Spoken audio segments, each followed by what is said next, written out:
thankful to Dr.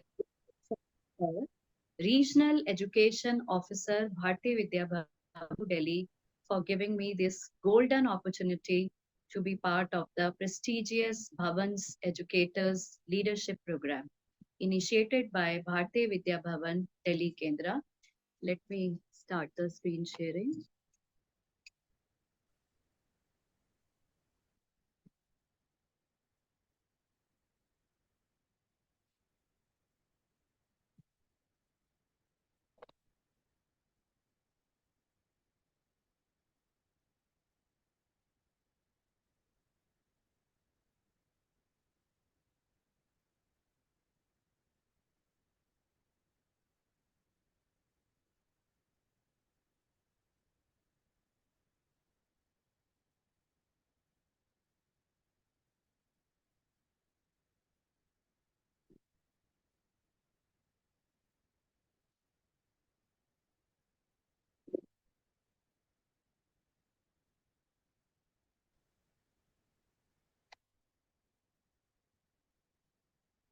Is PPT visible, ma'am?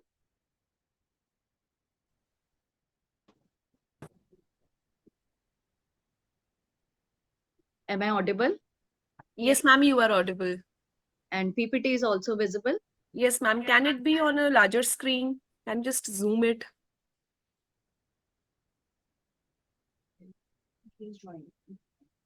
No, ma'am, I don't think so. It's Okay, ma'am, my fine. It's not a problem. You can start with your own session. okay. So today's session is on learning and thinking. As educators, we know that we are more than just instructors, and we play a significant role in shaping the psychological, emotional, and social well-being of our students. We all know how the recent pandemic has highlighted the need for a complete approach to education where understanding how students think and learn is key to their overall development. So, in this session, we'll explore how understanding thinking and learning processes can help us create a supportive environment that fosters not only academic success but also emotional resilience and social competence. First of all, we should try to understand what thinking is. So, thinking is at the core of how students process information and interact within the world. Without thinking, no cognitive process is possible. By understanding different types of thinking, we can tailor our teaching strategies to better support our students' growth.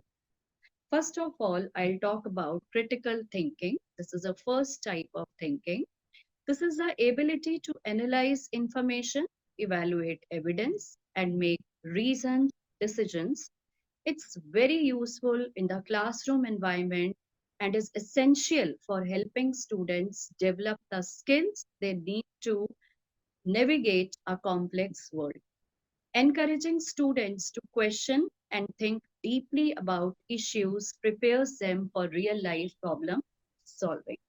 Some examples of critical thinking in classroom environment can be giving a group project. So this will enable them to make decisions such as who will complete which task and in what time frame, when and where can they meet to discuss about the project. So all these are real life situations that will develop critical thinking in our students. Second type of thinking is creative thinking. It involves generating new and innovative ideas. And in the context of education, fostering creativity helps students become adaptable and open minded, enabling them to tackle challenges with originality. Activities that promote brainstorming, exploration, and experimentation can nurture creativity. Some examples of creative thinking can be assigning hands-on activities. So these activities they are very successfully used in science, whereas these activities can be used in all other subjects, facilitating debates in class, initiating group discussions, challenging students with open ended questions. And we all know that two of the higher order domains in Bloom's taxonomy are evaluate and create. Next type of thinking is reflective thinking. It is the process of analyzing one's own thoughts and experiences. For us, as educators, reflective practice is vital for continuous improvement. By regularly, by regularly reflecting on our teaching methods and student interactions, we can better understand what works and where adjustments are needed. Use of reflective thinking in teaching are like it broadens students' perspective, it motivates them to pursue new challenges, it helps them dealing with new situations by relating them to past experiences. We all can motivate our students to share their experiences in class. So that will inculcate this type of reflective thinking in our students. Next, we will talk about cognitive processes in thinking. Memory is foundational to learning. Understanding how memories are formed, stored, and retrieved allows us to develop strategies that enhance memory retention in students. And the techniques that can be used in class are using storytelling, association techniques. So these can help reinforce learning and make it more meaningful. Problem solving is another cognitive process that is crucial for student success, both inside the class and once when they are outside the school. By teaching students to identify problems and considering multiple solutions, choosing the best course of action, we equip them with the tools to handle the challenges of life effectively. Incorporating problem solving tasks into lessons can also encourage independent thinking and resilience. Decision making is closely related to problem solving and involves selecting the best option among alternatives. In the classroom setting, guiding students through decision making processes helps them develop the ability to make thoughtful, informed choices, which is a very important critical life skill. Role of emotion is very, very important in thinking. Emotions significantly influence how students think and learn. And we all have seen in classes that students, some of the students, they just sit, they are like hearing, but they are not listening because their mind is somewhere else. Maybe they are upset, maybe they are disappointed, maybe they are angry.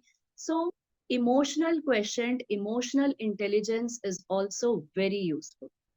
For instance, anxiety can impair concentration and decision making, while positive emotions can enhance creativity and motivation. As educators, we can help manage classroom emotions by creating a supportive atmosphere where students feel safe to express themselves. Like teacher can be the best teacher of the world, but if student is not in the proper state of mind, nothing will go inside his mind. Techniques such as mindfulness, emotional check-ins, and positive reinforcement can help students regulate their emotions and improve their learning outcomes. We all know that the affective domain is one of the three major domains of learning outcomes. It focuses on learners' attitude, values, interest, and appreciation. Now, I am starting with the next segment of my presentation, that is learning.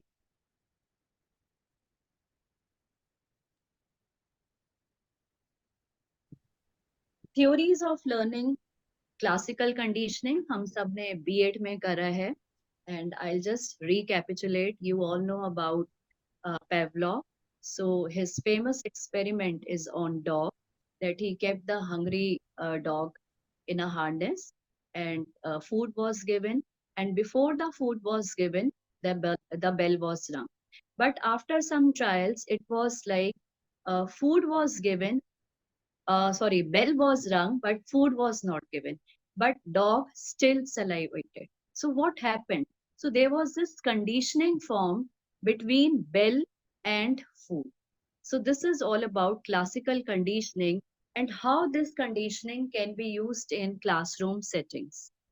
Classical conditioning explains how students can form associations between different stimuli. For example, if a positive classroom experience is consistently linked with a particular subject, students may develop a favorable attitude towards that subject. And by consciously creating positive associations, we can enhance students' motivation and engagement.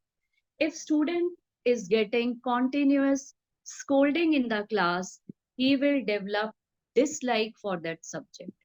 On the contrary, if he is being reinforced and motivated, so he will try hard that I have to achieve good marks, I have to get good marks in this subject. So he will form the positive association.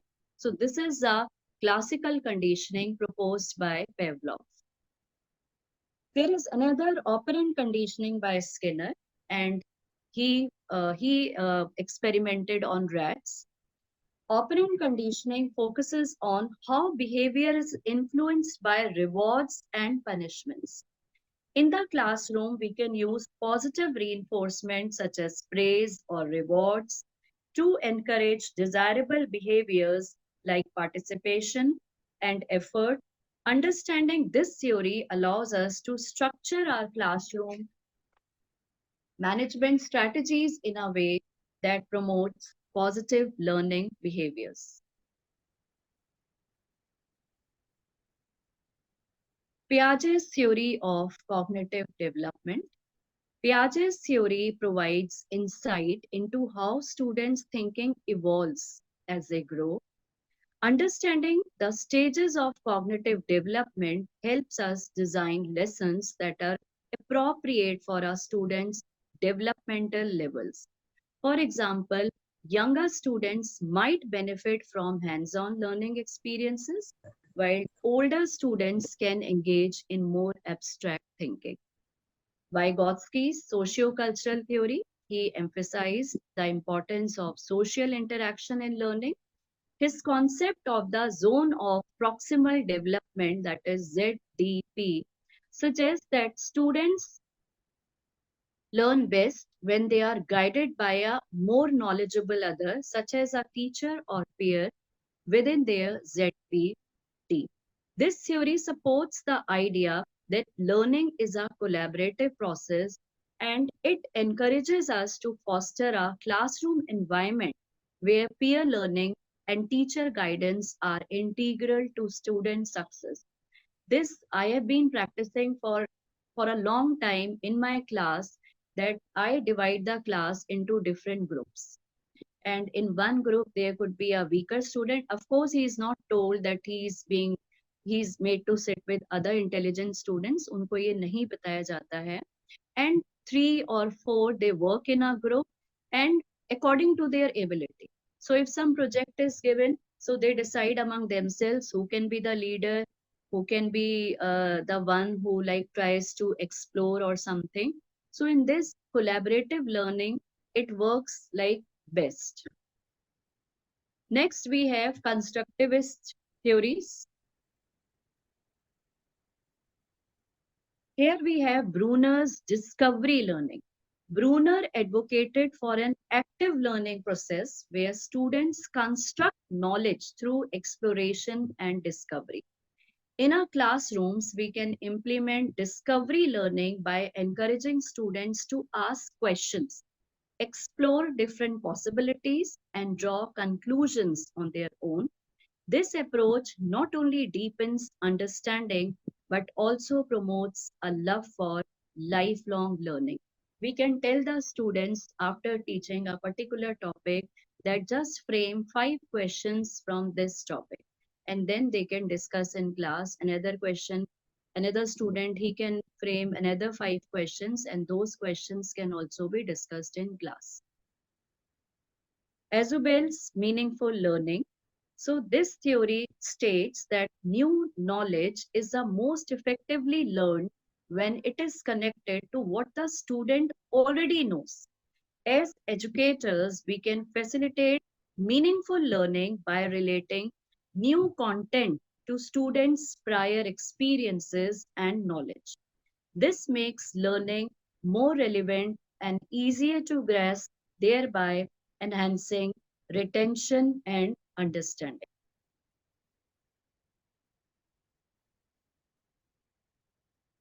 Social learning theory, again, a very popular learning theory. It is by Albert Bandura.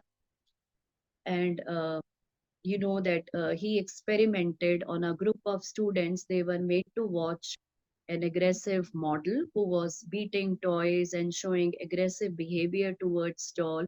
And then this group was divided into various parts. One group was shown that the boy was rewarded, and the another group was shown that the boy was punished, and afterwards their behavior was observed.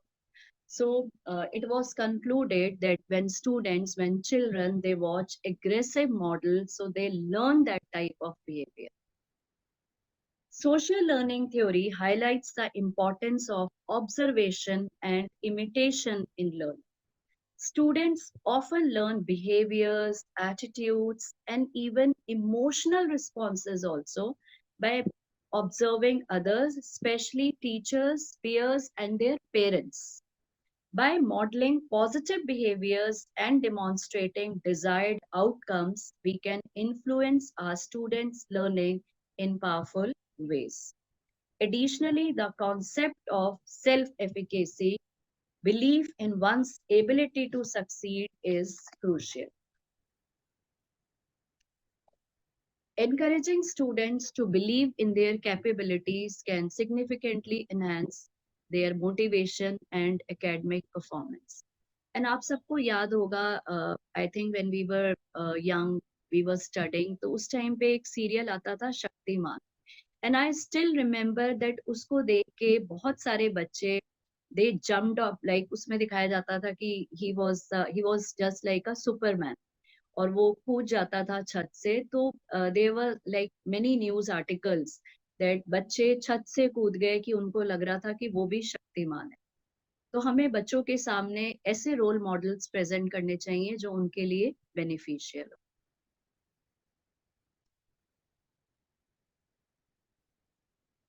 Applying thinking and learning theories in the classroom. Creating a thinking classroom, encouraging critical and creative thinking. We can foster a thinking classroom by incorporating activities that require students to analyze, evaluate, and create. Open-ended questions. There are two types of questions: open-ended questions that require detailed answer, and close-ended questions that can be answered in one word like true, false, maybe, or may not be. So open-ended questions, debates, and group discussions are excellent ways to stimulate critical thinking. For creative thinking, projects that allow students to explore and innovate can be very effective. We all use case study method in psychology, and of course it's a part of the syllabus. So students, they prepare a case profile on any topic of their choice. Using questioning techniques, different types of questions can guide students through various levels of thinking. For instance, higher order questions that require analysis, synthesis, and evaluation push students to engage more deeply with that material. As educators, we should aim to ask questions that challenge students to think beyond the obvious and explore different angles. Promoting reflective thinking. Reflective thinking can be promoted by encouraging students to keep journals.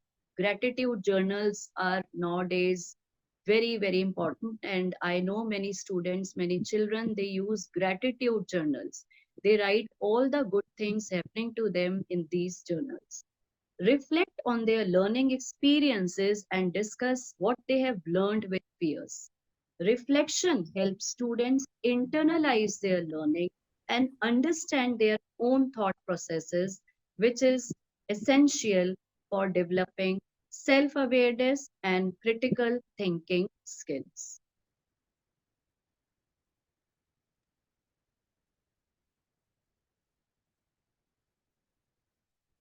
Differentiated instruction.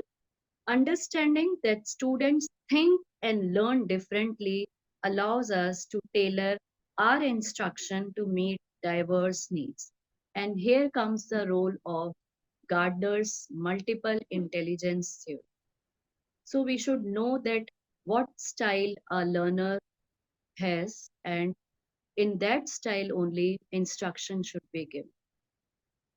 Differentiated instruction involves varying teaching methods, materials, assessments to cater to the different learning styles, interests, and abilities of students. By doing so, we can ensure that all students have access to the curriculum in a way that works best for them, thus promoting equity in learning. Like we cannot tell the fish to climb on the tree. Fish can never climb on the tree. Fish best कर सकती है when it is inside the water. So in that way our students, they have different learning styles. Assessment and feedback. Assessment is not just about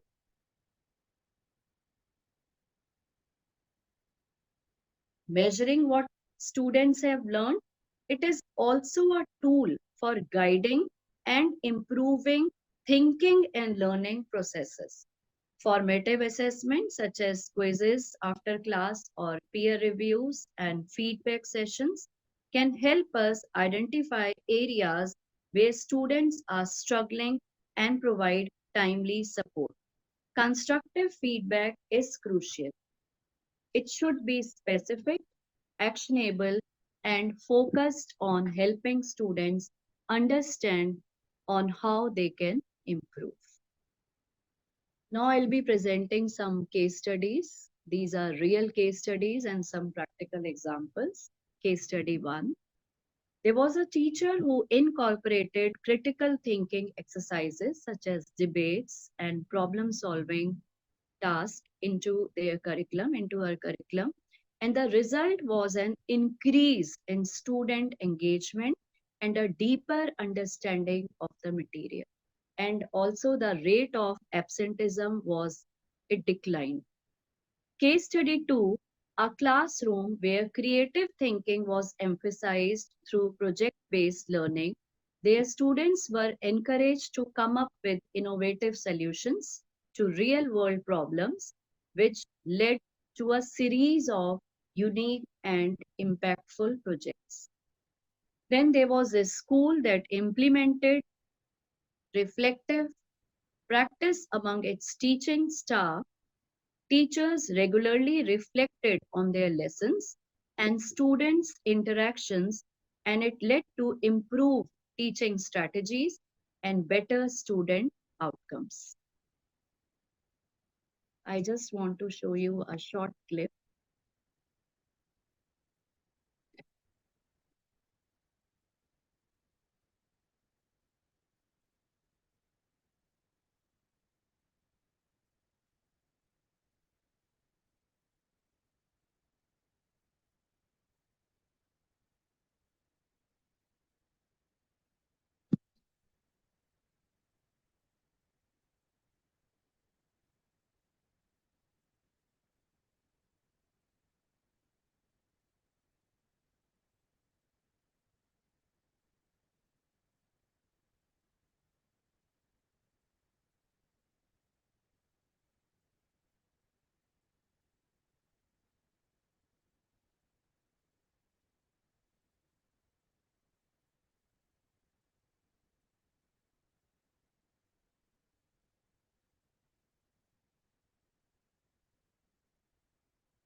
Aradhana ma'am, actually the voice is not audible for the video.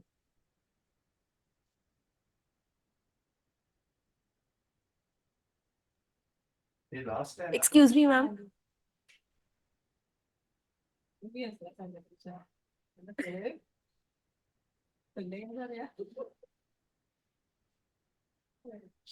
Aradhana ma'am, are you there? Yes. Ma'am, actually the video is not clear.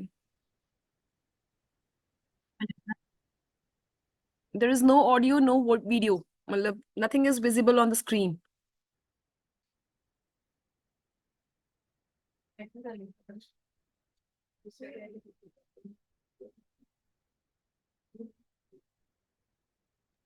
Yes, ma'am.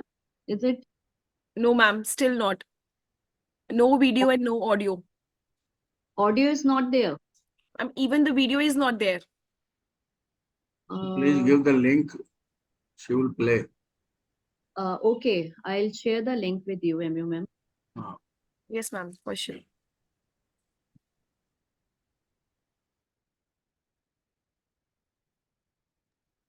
Ma'am, you just share the link in the chat box. Ma'am, on your WhatsApp. Okay, fine. On my WhatsApp. Yes. It's better you can just share it on the chat box. Okay.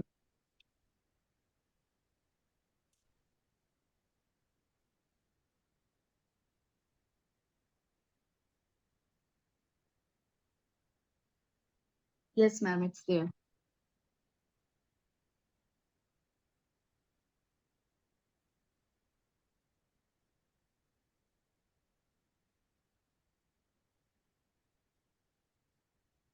Ma'am, please use a stop sharing the screen, ma'am. Okay. Yes, I've As stopped sharing. educators, we have a role to play in helping students develop creative skills and attitudes essential to their success in the modern workplace. The first step is understanding the difference between teaching for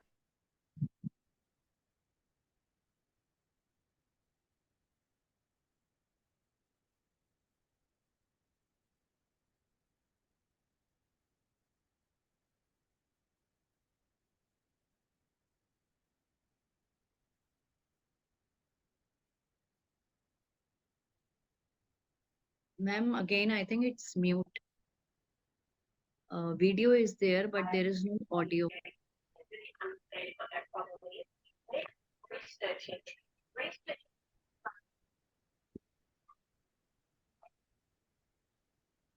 And thirdly, brainstorming and collaborating with others so people can bounce ideas off each other and come up with that creative solution. I think you have to begin by providing students with choices in how they learn content and how they express their learning.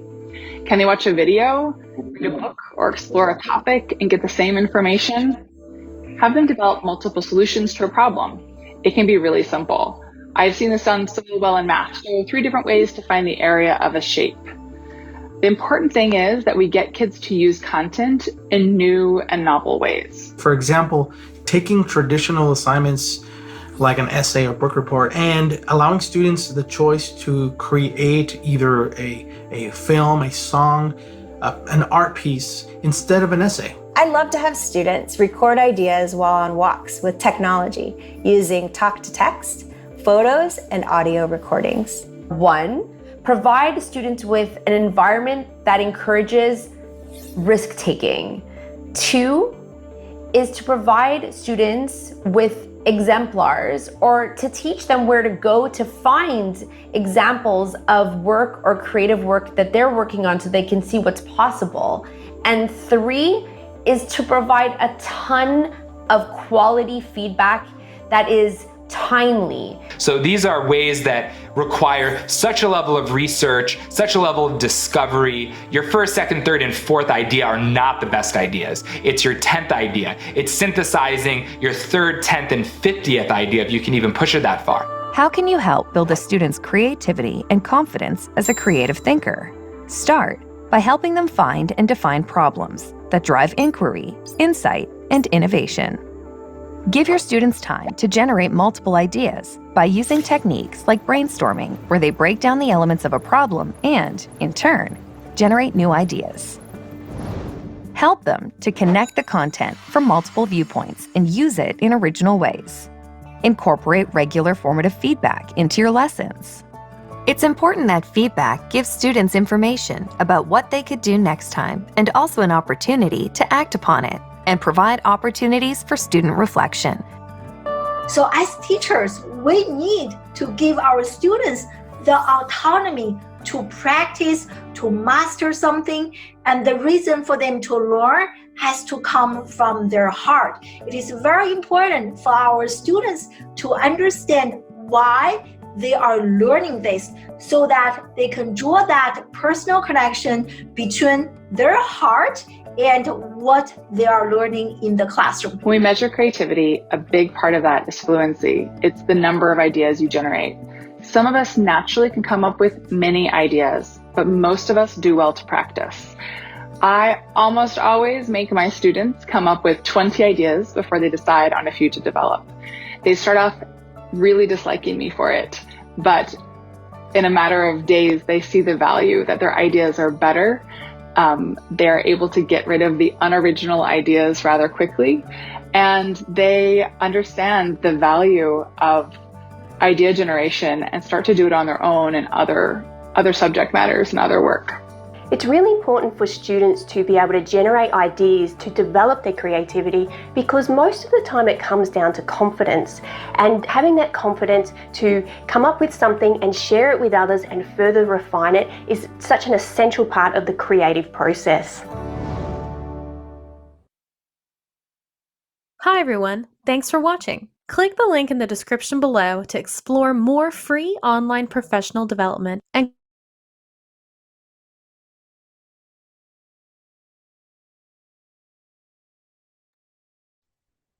So there was this short video on the importance of critical and creative thinking in classroom scenario. And we all know that thinking skill, it brings out the hidden skills and is the source of all human activities. The objectives of students learning is not merely for content knowledge, understanding and application, but developing the skill of learning to think and learning to learn, because learning is a continuous process in life. And that brings us to the 4 C's of 21st century skills: collaboration, communication, critical thinking, creativity. Collaboration, it is the ability to work well with others, being flexible, responsible, and respectful. Communication, the ability to clearly explain ideas. Critical thinking, the ability to use knowledge, skills, and intelligence to reach conclusions based on evidence and reason.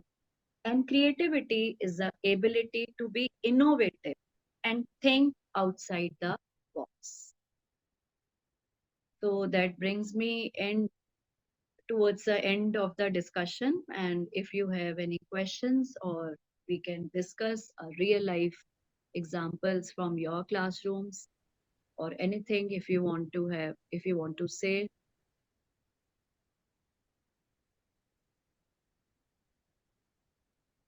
The participants can ask if they want to ask any question from ma'am.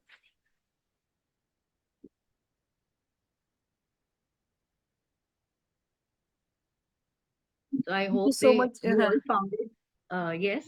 Thank you so much, ma'am, for the lovely session. I hope it was not very boring. It was like theoretical. So I tried to make it little bit, application based that can be used in the classroom scenario. No, ma'am, it was a very well prepared and very well presented.